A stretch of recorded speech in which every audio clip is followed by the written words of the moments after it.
Livro Vivendo pela Fé, capítulo 20. O poder do Espírito.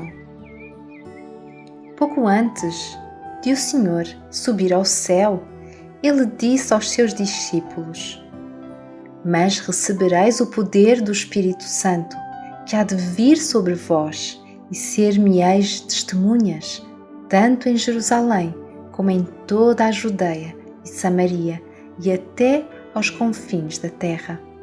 Atos 1:8.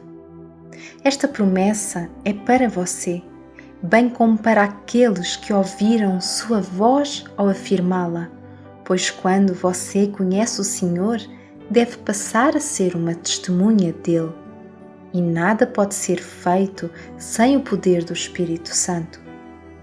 Deus lhe prometeu o Espírito se você o desejar e se estiver disposto a submeter-se ao que for necessário para recebê-lo. A leitura alternativa do texto citado acima é: Recebereis o poder do Espírito Santo que vem sobre vós. A questão é: como esse poder deve ser recebido? Pelo que você deve esperar e orar.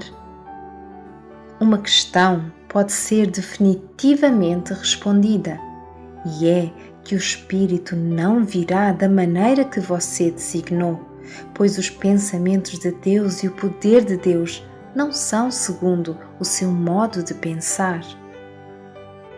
Quando Elias fugiu de Jezabel para o deserto, a palavra do Senhor o encontrou dizendo: Sai para fora e põe-te neste monte perante o Senhor. E eis que passava o Senhor como também um grande e forte vento que fendia os montes e quebrava as penhas diante do Senhor. Porém, o Senhor não estava no vento. E depois do vento, um terremoto. Também o Senhor não estava no terremoto. E depois do terremoto, um fogo. Porém, também o Senhor não estava no fogo. E depois do fogo, uma voz mansa e delicada. E sucedeu que, ouvindo-a, Elias envolveu o seu rosto na sua capa e saiu para fora. E pôs-se à entrada da caverna. E eis que veio a ele uma voz que dizia: Que fazes aqui, Elias? 1 de Reis 19, 11-13. Não fosse a direta declaração contraditória do texto acima, você diria que o Senhor estava no vento e no terremoto? É natural supor que nada menos do que um furacão poderia revelar o poder de Deus, mas com a experiência de Elias, aprende-se que Deus mostra o seu poder de maneiras mais silenciosas. Foi uma voz mansa e suave, que revelou o Senhor a Elias. Assim será com você. Deus lhe diz: Aquietai-vos e sabei que eu sou Deus. Salmos 46:10. É no silêncio e na confiança que reside a sua força. Na entrega e no descanso você encontra a salvação. Você deve ficar em silêncio diante do Senhor. Do contrário, perderá a única voz mansa e suave que revela Deus à alma. Deus poderia trovejar com uma terrível voz, mas você não conseguiria entender o trovão. Isso só iria te assustar e aterrorizar. Então, ele se revela a você em um sussurro que traduz um som compreensível ao seu entendimento. Lemos: Quão pouco é o que temos ouvido dele!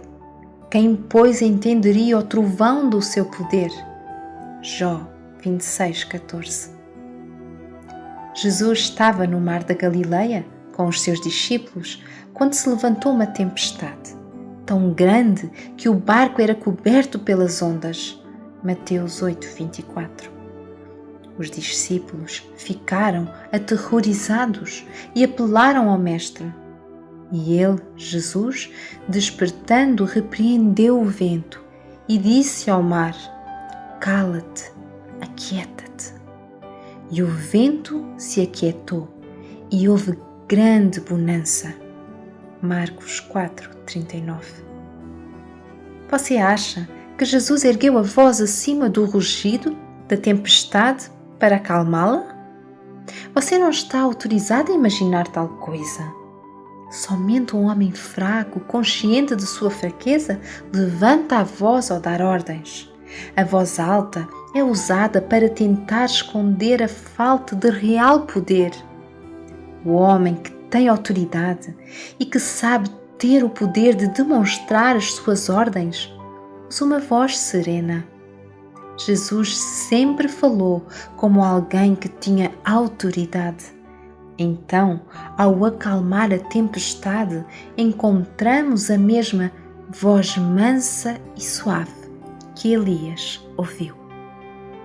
Essa voz mansa e suave é a mesma voz pela qual o universo foi criado.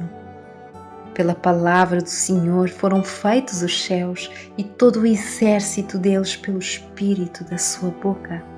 Salmos 33:6. Foi necessário Deus levantar sua voz como um trovão, a fim de trazer os mundos à existência? Certamente não.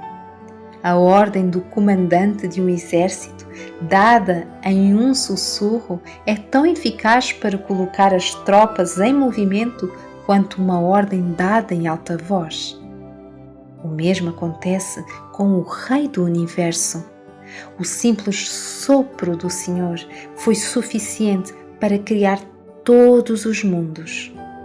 A voz mansa e suave que falou com Elias foi a voz que criou todas as coisas e é a mesma palavra de poder que agora sustenta todas as coisas.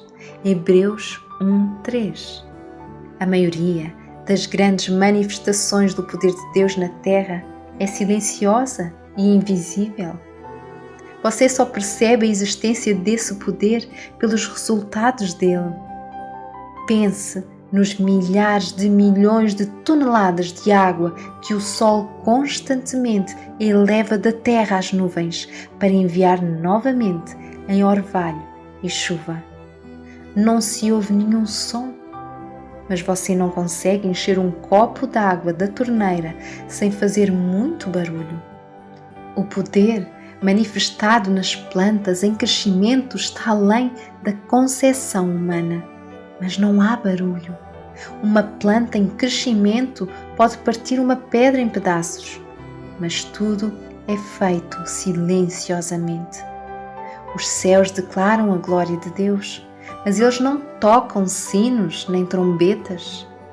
A obra de Deus é tão poderosa que os resultados falam por si. Uma propaganda iria rebaixá-la. Mas a palavra pela qual os céus foram feitos e pela qual eles são sustentados e pela qual todas as operações da natureza são realizadas é a palavra do Evangelho que é pregada a você. As palavras do Senhor são espírito e vida. A palavra de Deus é viva e poderosa. Hebreus 4:12. E opera eficazmente em todos os que nela creem. 1 Tessalonicenses 2:13. O Salvador soprou sobre os discípulos dizendo: Recebei o Espírito Santo. João 20:22. Foi a mesma respiração pela qual os mundos foram feitos e pela qual eles são mantidos. O poder do Espírito, portanto, é um poder criador, e esse poder está na palavra do Senhor. Portanto, você deve saber que o poder do Espírito Santo que Cristo prometeu aos seus seguidores só vem por meio da sua palavra. Deus fala com você em sua palavra. A palavra de Deus é a espada do Espírito. Efésios 6:17. É o Espírito que reprova o pecado, João 16, 7 e 8. E o reprova pela lei, pois a lei é espiritual. Romanos 7, 14. E pela lei vem o conhecimento do pecado. Romanos 3, 20. A primeira obra que o Espírito realiza quando ele vem é convencê-lo do pecado. Se você aceita a repreensão e reconhece o seu pecado, o poder do Espírito se manifesta removendo o pecado. Ele também convence o pecador da justiça. Se você rejeita a reprovação, o Espírito é resistido e o seu poder não pode atuar na sua vida. À medida que as reprovações dadas pelo Espírito por meio da palavra são atendidas, a palavra permanece em seu interior e sua vida é moldada por ela. Você é então guiado pelo Espírito. Como resultado de sua aceitação à repreensão, o Espírito é derramado sobre você. Provérbios 1:23. E é claro, o poder do Espírito se manifesta em você.